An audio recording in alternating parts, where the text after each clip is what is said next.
que es el ascenso de la extrema derecha, muy ligada al narcotráfico, al poder. Es lo que nosotros llamamos el uribismo. El uribismo proviene de Álvaro Uribe, enemigo declarado de las FARC, que pronto se convertiría en presidente. Un hombre que empezó su carrera política en los años 80 en su región natal, Antioquia, cuya capital es Medellín, la ciudad del cártel.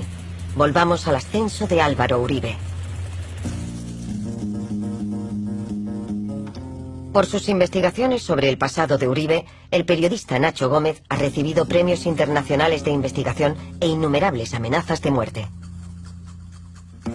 Por hacer la investigación que mostraba la existencia de un helicóptero del presidente Uribe en el laboratorio Tranquilandia. Entonces, pues, desde ahí vienen las amenazas. Y el hoy presidente de la República era en 1984 el dueño de un helicóptero que fue encontrado en el laboratorio de cocaína más grande jamás descubierto en la historia del narcotráfico.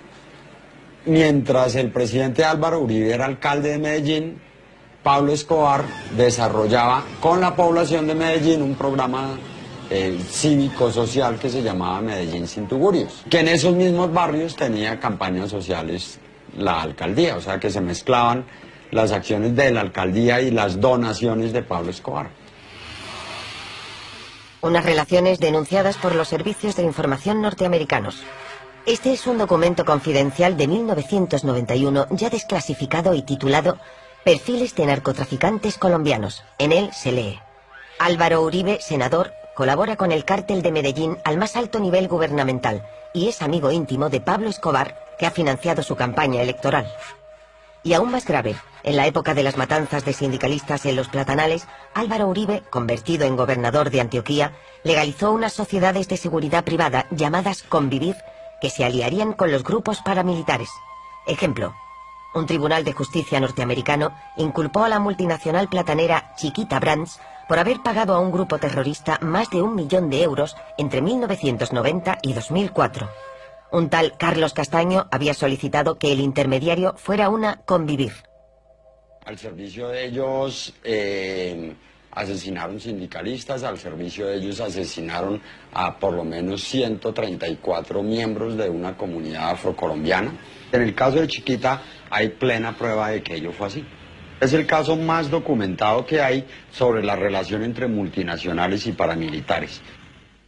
1.500 sindicalistas fueron asesinados en la región de Urabá por estos grupos paramilitares que Castaño federaría.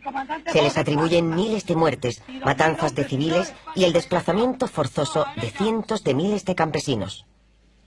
Unos meses antes de la elección de Álvaro Uribe, Castaño les anuncia sus intenciones.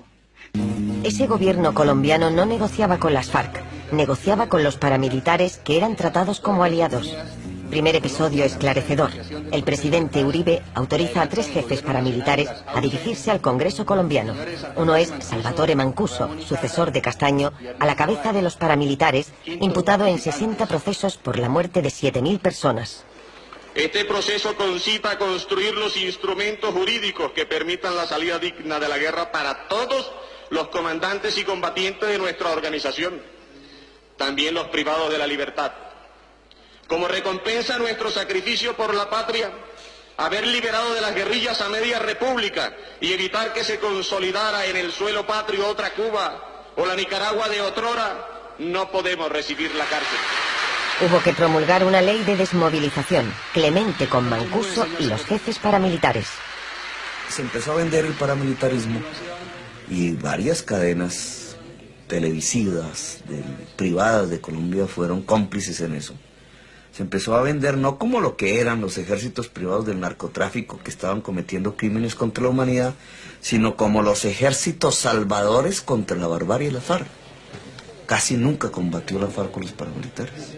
Eso casi no existe en la historia de Colombia, sin embargo así se vendieron. Y entonces el paramilitarismo empezó a tener una legitimación social.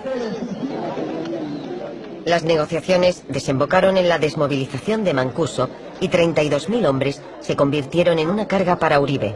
Washington los clasificó como grupo terrorista, debían entregar sus armas y recibirían una ayuda del gobierno. En cuanto a los 200 jefes, negociaron su situación en base al famoso decreto Justicia y Paz. A cambio de confesiones exhaustivas, se les prometieron grandes reducciones de las penas. Por sorpresa, Mancuso empezó a revelar el funcionamiento de toda la maquinaria paramilitar que se resquebrajó.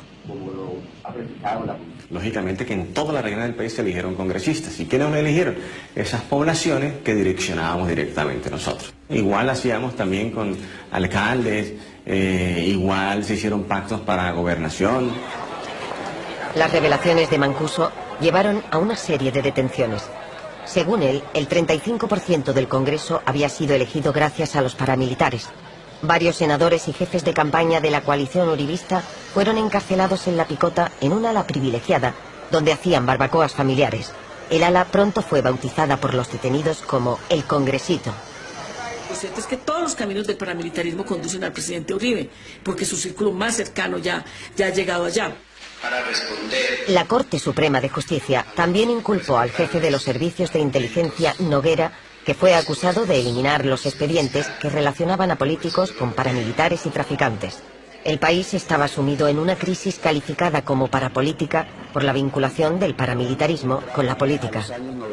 En el Congreso, el senador Petro osó denunciar directamente al presidente en el curso de un debate que hizo época.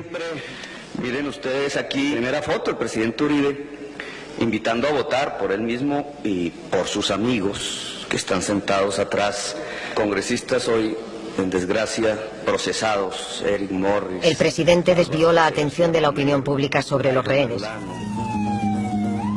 Una nueva operación militar de rescate acabó en una carnicería. 10 de los 11 diputados de Cali resultaron muertos. Al entierro asistieron las familias de los diputados y las mujeres que aún esperan, la madre de Ingrid Betancourt o la esposa de Óscar Lizcano. Nos congregamos en todo...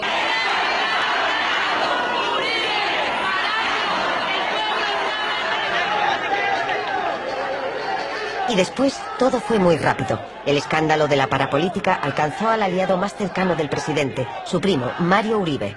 Inculpado por la Corte Suprema, intentó refugiarse en una embajada. Más tarde se unió a los 25 parlamentarios ya encarcelados por sus conexiones paramilitares. En total fueron 63 los inculpados.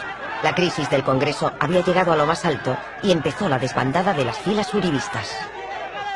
Para callar al pueblo, extraditaron a Salvatore Mancuso y a los 14 grandes jefes paramilitares a Estados Unidos por sorpresa. Sus ordenadores desaparecieron y acabaron las revelaciones que le costaron tan caras al presidente. Pero las asociaciones de víctimas de crímenes de Estado y paramilitares se manifestaron y la Corte Suprema fue más allá. Supuestamente el presidente habría comprado a parlamentarios para modificar la Constitución y obtener la reelección en 2006. Esa vez jugó su mayor baza. Ese mismo día el Tribunal Supremo abandonó las diligencias iniciadas sobre las condiciones de la reelección del presidente. Los rehenes habían salvado a Álvaro Uribe. 6 años de uribismo, decenas de periodistas, jueces, líderes indígenas y campesinos muertos. 1.700.000 campesinos expulsados de sus tierras y dolor por todas partes. 10.000 personas desaparecidas, 430 sindicalistas asesinados, miles de campesinos encarcelados, acusados de terrorismo,